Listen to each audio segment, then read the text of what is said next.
CJ Roy എന്ന business magnate മരണപ്പെട്ട് നാളുകളായിട്ടും ആ മരണത്തെക്കുറിച്ചുള്ള ചർച്ചകൾ തീരുന്നില്ല, ദുരൂഹതകൾ നീങ്ങുന്നില്ല. കർണാടക പോലീസ് പറഞ്ഞിരിക്കുന്നത് അദ്ദേഹം 6 മാസമായി വിഷാദരോഗത്തിന് അടിമയായിരുന്നു, മാനസിക രോഗത്തിന് ചികിത്സയിലൊക്കെയായിരുന്നു.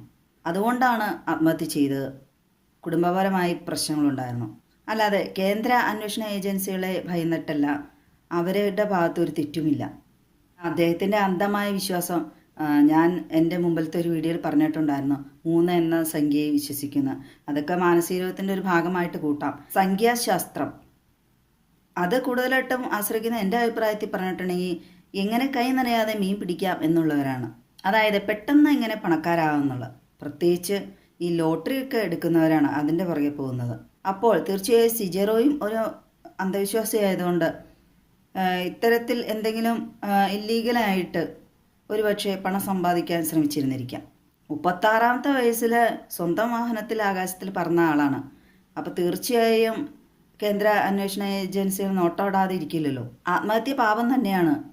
കഴുമേൽ തൂങ്ങുന്നവൻ ശപിക്കപ്പെട്ടവൻ. യുദാസ് യേശുക്രിസ്തുവിനെ ഒറ്റിക്കൊടുത്ത് പാപഭാരത്താൽ തൂങ്ങിച്ചാകാൻ പോയിട്ട് ആ തൂക്കയർ പൊട്ടി വീണ് പണ്ടോ മുടലൊക്കെ തെറിച്ചുപോയി. അങ്ങനെയാണ് ചത്തുപോയത്.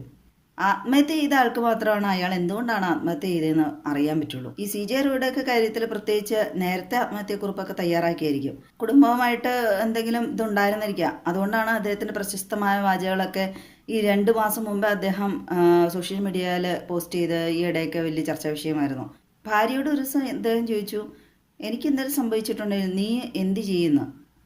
അപ്പോൾ ഭാര്യ പറയുകയാണ്, എനിക്ക് നിങ്ങളുടെ സ്വത്തൊന്നും വേണ്ട, ഞാൻ മക്കളെയും കുട്ടി അമ്മ വീട്ടിൽ പോകുന്നു. അവിടെ സ്വത്തിനാണ് പ്രാധാന്യം എന്ന് ചിന്തിക്കണം. യഥാർത്ഥ സ്നേഹമുള്ള ഭാര്യ ഒരിക്കലും അങ്ങനെയല്ല, സ്വത്ത് ആദ്യമേ പറയില്ല. പിന്നെ അമ്മ വീട്ടിൽ പോകുമെന്ന് പറയാൻ പാകത്തിന് ആ റോയുടെ മക്കളൊന്നും തീരെ പറക്കാൻ പറ്റാത്ത കുട്ടികളൊന്നുമല്ല. പാരമ്പര്യമല്ലാതെ ഒരു സുപ്രഭാതത്തിൽ ശതകോടീശ്വരനാകുമ്പോൾ തീർച്ചയായും കേന്ദ്ര അന്വേഷണ ഏജൻസികൾ നോട്ടമിടും. ആഡംബരത്തിന് വളരെയധികം പ്രാധാന്യം നൽകിയിരുന്ന ആളാണെന്നുള്ളത് വ്യക്തമാണല്ലോ. ചത്തു കിടന്നാലും ചമഞ്ഞു കിടക്കണം എന്നുള്ള രീതിയിൽ അദ്ദേഹം മരണശേഷം ധരിപ്പിക്കേണ്ട വസ്ത്രത്തെയും ആഭരണത്തെക്കുറിച്ച് വരെ കുടുംബാംഗങ്ങളോട് ആവശ്യപ്പെട്ടിരിക്കുന്നു. അതുകൊണ്ടാണ് വെള്ള പോലും പുതപ്പിക്കാതെ വലിയ സൂട്ടും കോട്ടൊക്കെ ധരിപ്പിച്ച് ആഡംബരം വെളിയിൽ കാണത്തക്ക രീതിയിൽ അദ്ദേഹം അന്ത്യയാത്ര ചെയ്ത്. അതിൽ നിന്ന് എന്ത് മനസ്സിലാക്കാം? ഒരുപക്ഷെ അദ്ദേഹം മരണപ്പെടുന്നവരെ ധരിച്ചിരിക്കുന്നത് പോകുമ്പോഴും ലോകത്തുള്ളതെല്ലാം കൊണ്ടുപോകും എന്നൊക്കെ ആയിരിക്കാം. അദ്ദേഹത്തെ പോലെ തന്നെ വലിയൊരു ശതകോടീശ്വരനായിരുന്നു അറ്റ്ലസ് രാമചന്ദ്രൻ. അദ്ദേഹത്തെയൊക്കെ എത്ര പ്രശംസിച്ചാലും വയ്യ. കാരണം സ്വന്തം മകൻ പോലും അദ്ദേഹത്തെ ഉപേക്ഷിച്ചു. ഏറ്റവും അടുത്ത് അദ്ദേഹം വിശ്വസിച്ചവരാണ് ഏറ്റവും വലിയ വിശ്വാസവഞ്ചന അദ്ദേഹത്തോട് നടത്തിയത്. എന്നിട്ടും അദ്ദേഹം പിടിച്ചു നിന്നു ആത്മഹത്യയെ. എൻ്റെ സ്വന്തം ഭാര്യ മാത്രം അദ്ദേഹത്തെ ചതിച്ചില്ല, അദ്ദേഹത്തെ കൂടെ നിർത്തി അവസാന കാലഘട്ടം വരെ. അദ്ദേഹമൊക്കെ എത്രയോ റെയ്ഡുകൾ നേരിട്ടിട്ടുണ്ടാകും. CJ റോയിൻ്റെ ഒരു ഇൻ്റർവ്യൂവിൽ പറഞ്ഞിട്ടുള്ളതാണ്, റിയൽ എസ്റ്റേറ്റ് പോലെയുള്ള ബിസിനസ്സിന് 8 മുതൽ 10% വരെയൊക്കെയാണ് ലാഭം കിട്ടുക. പിന്നെ അദ്ദേഹം നിർമ്മിച്ച സിനിമകളൊക്കെ 8 നിലയിൽ പൊട്ടി. അദ്ദേഹം കോടികൾ മുടക്കിയിൽ നിന്ന് അദ്ദേഹത്തിന് തിരിച്ച് ഒന്നും കിട്ടിയിട്ടില്ല. പിന്നെ എവിടെ നിന്നാണ് അദ്ദേഹത്തിന് ഇത്ര സ്വത്ത് സമ്പാദിക്കാൻ സാധിച്ചത്? എല്ലാം അന്വേഷണ വിധേയമാകുന്നതായിരിക്കുമല്ലോ. അദ്ദേഹത്തിൻ്റെ ജീവൻ രക്ഷിക്കുന്നതിനായി അംഗരക്ഷകരായി 10-14 പേരൊക്കെ ഉള്ളതാണ്. പിന്നെ സ്വന്തം ജീവൻ രക്ഷിക്കുന്നതിന് വേണ്ടിയാണ് തോക്ക്. ആ തോക്കും കൊണ്ട് തന്നെ സ്വന്തം ജീവൻ എടുത്തു, ശിക്ഷിച്ചു. അപ്പോൾ എത്രമാത്രം പാപഭാരം അദ്ദേഹത്തിൽ ഉണ്ടായിരുന്നിരിക്കും. അതും ഒരു മാനസിക പ്രശ്നമായിട്ട് തന്നെയാണ് കണക്കാക്കാൻ കഴിയും. കാരണം ഇത്രയും നാൾ കൊണ്ട് പടുത്തുയർത്ത ഇമേജ്, പിന്നെ വീട്ടുകാർ ഇദ്ദേഹം ചെയ്ത തെറ്റുകളൊക്കെ അറിയുമ്പോൾ ഒരുപക്ഷെ ഉപേക്ഷിച്ചാലോ വേണ്ടെന്ന് വെച്ചാലോ എന്നൊക്കെ ഉള്ളൊരു പാപഭാരം അധികം ഏറിയിരുന്നിരിക്കുക. അതുകൊണ്ടാണ് ഭാര്യയോട് ആ മുമ്പേ സൂചിപ്പിച്ച ചോദ്യം ചോദിച്ചായിരിക്കാം. ഈ അന്വേഷണ ഉദ്യോഗസ്ഥരെ ചോദ്യം ചെയ്യുന്നതും അവർ എന്തൊക്കെ പെരുമാറുന്നുണ്ടെന്നുള്ള അവരുടെ കയ്യിലുണ്ട്, റെക്കോർഡ് ചെയ്യുന്നതെല്ലാം. അപ്പോൾ പിന്നെ അവരുടെ ഭാഗത്ത് തെറ്റില്ലെന്ന് തെളിയിക്കാൻ അവർക്ക് ഒരു ബുദ്ധിമുട്ടുമില്ല. ഞാൻ ആദ്യം സൂചിപ്പിച്ച പോലെ വലിയ അംഗരക്ഷകരെയൊക്കെ കൂടെ കൊണ്ടു കിടക്കുന്ന മരണപ്പെട്ട ആ സ്ഥലത്ത് 3 മാസമായി CCTV ഓഫാണ് എന്ന് പറയുമ്പോൾ ആരാണ് വിശ്വസിക്കുന്നത്? ഇന്ത്യ UAE ബന്ധം ശക്തമാക്കിയതിന് എന്തെങ്കിലും ഇല്ലീഗലായിട്ട് രീതിയിൽ പ്രവർത്തിച്ചിട്ടുണ്ടാണോ അദ്ദേഹം സ്വത്ത് സമ്പാദിച്ചത് എന്നൊക്കെ അവിടെ നിന്ന് എല്ലാം അന്വേഷണം ഉണ്ടായിട്ടുണ്ട്.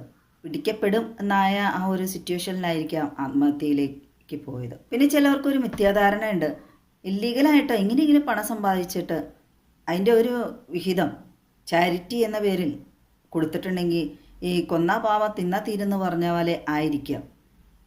പക്ഷേ ഒരിക്കലുമല്ല. നമ്മൾ അറിയാതെ ചെയ്യുന്ന തെറ്റുകളാണ് അധികം ക്ഷമിക്കുകയുള്ളൂ എന്ന്. അറിഞ്ഞുകൊണ്ട് ചെയ്യുന്ന തെറ്റുകൾ എങ്ങനെ ക്ഷമിക്കാൻ കഴിയും? കേന്ദ്ര അന്വേഷണ ഏജൻസികൾ വന്ന് ചോദ്യം ചെയ്ത് അവരെന്തെങ്കിലുമൊക്കെ സാധനങ്ങൾ അതുമായി ബന്ധപ്പെട്ട് വസ്തുക്കളെ പിടിച്ചെടുത്താലും അതിൽ എന്തെങ്കിലും തെറ്റുകളില്ല, വേറെ പ്രശ്നങ്ങളൊന്നും ഇല്ലെങ്കിൽ അവരത് തിരിച്ചു നൽകുന്നതുമാണ്. എന്തൊക്കെയോ അപ്പുറമാണ് അദ്ദേഹം അത് മറച്ചു വയ്ക്കാൻ ശ്രമിച്ചതായിരിക്കാം. രാജ്യവിരുദ്ധമായി പ്രവർത്തിക്കുന്നവരെ അവരെന്താ ഉമ്മ വയ്ക്കണം എന്നാണോ ഈ സിജറോയെ അനുകൂലിക്കുന്നവർ പറയുന്നത്? മയക്കുമരുന്നിൻ്റെയൊക്കെ ആസ്ഥാനമായ രാജ്യത്തിൻ്റെ കോൺസുൽ പദവി അദ്ദേഹം നേടിയെടുത്തു പൈസ കൊടുത്ത്. ആ ജനറൽ പദവി നേടിയെടുത്താൽ പിന്നെ വലിയ അന്വേഷണമൊന്നും പേടിക്കേണ്ട എന്ന് അദ്ദേഹം കരുതിയിരിക്കാം. ഫേസ്ബുക്കിൽ സുരേഷ് എന്നൊരാൾ കുറിച്ചിരുന്നു ഈ സി.ജെ. റോയുടെ മരണശേഷം. സുരേഷിൻ്റെ കൂടെ ഒരാൾ താമസിച്ചിട്ടുണ്ടായിരുന്നു. അയാൾ കോൺട്രാക്റ്റ് വർക്കിൽ ഒരു പണി ഏറ്റെടുത്ത് സി.ജെ. റോയുടെ ചെയ്തു കൊടുത്തു. അയാൾക്ക് ഇപ്പോഴും 5 ലക്ഷം രൂപ ഇയാൾ കൊടുക്കാനുണ്ട്. അയാൾ ചോദിച്ചു മടുത്താണ്. അയാൾ പരമാവധി ഡിസ്കൗണ്ട് ഇട്ടാണ് ഇയാൾക്ക് ചെയ്തു കൊടുത്തത്. എന്നിട്ട് ഇയാൾ വഞ്ചന കാണിച്ചു. അപ്പോൾ ആ സുരേഷ് ഈ സി.ജെ. റോയുടെ മരണശേഷം അയാളെ വിളിച്ച് ചോദിച്ചു, നിങ്ങളുടെ പൈസ കിട്ടിയോന്ന്? എവിടെ കിട്ടാൻ? അതൊക്കെ കേൾക്കുമ്പോഴാണ് തീർച്ചയായും ഇദ്ദേഹത്തിൻ്റെ പ്രവർത്തികൾ ശരിയല്ല എന്ന് തോന്നുന്നു. അദ്ദേഹത്തോടുള്ള കുടുംബത്തിൻ്റെ അടുപ്പം അദ്ദേഹം മരിച്ചു കിടന്നപ്പോൾ കാണാം. ടിഷ്യൂ ഉപയോഗിച്ചാണ് അവർ അന്ത്യചുംബനം വരെ കൊടുത്തത്. അതാണ് മരണശേഷം വെറും ജഡം മാത്രമാണ്. ഞാൻ എൻ്റെ കഴിഞ്ഞ ഒരു വീഡിയോയിൽ 3 എന്ന സംഖ്യയെ ബന്ധപ്പെട്ടൊക്കെ പറഞ്ഞായിരുന്നു. ഭരണഘടനയുമായി ബന്ധപ്പെട്ട് ഈ നമ്പറിനെ കുറിച്ച് എനിക്ക് കൂടുതലായി അറിയില്ല എന്നാണ് ഞാൻ ഉദ്ദേശിച്ചത്. നിയമവിരുദ്ധമായി അദ്ദേഹം പ്രവർത്തിച്ചിട്ടുണ്ട് എന്ന്. കാരണം അദ്ദേഹം മറ്റൊരു രാജ്യത്തിൻ്റെ ഈ കോൺസൽ പദവി നേടിയോണ്ടാണ്. അദ്ദേഹം ആ പദവി നേടിയിരിക്കുന്ന അത്ര നല്ല രാജ്യവുമല്ല, എല്ലാ ചീത്തകളുടെയും ഉറവിടമാണ്. അങ്ങനെയുള്ള ഒരു സ്ഥലത്ത് നിന്ന് നേടുന്നതുകൊണ്ടാണ് ഇദ്ദേഹത്തിൻ്റെ എല്ലാ കാര്യങ്ങളിലും ചീത്ത എന്നൊരംശം വന്നിട്ടുണ്ട് എന്ന് പറയാൻ കാര്യം.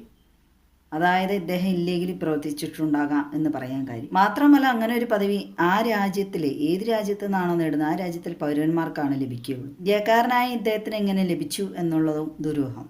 ഇങ്ങനെയൊക്കെ പ്രവർത്തിച്ച ഒരാൾ പിന്നെ പണം സമ്പാദിക്കാൻ എന്ത് വഴിയും സ്വീകരിക്കും എന്നതിൽ വലിയ തർക്കമില്ല.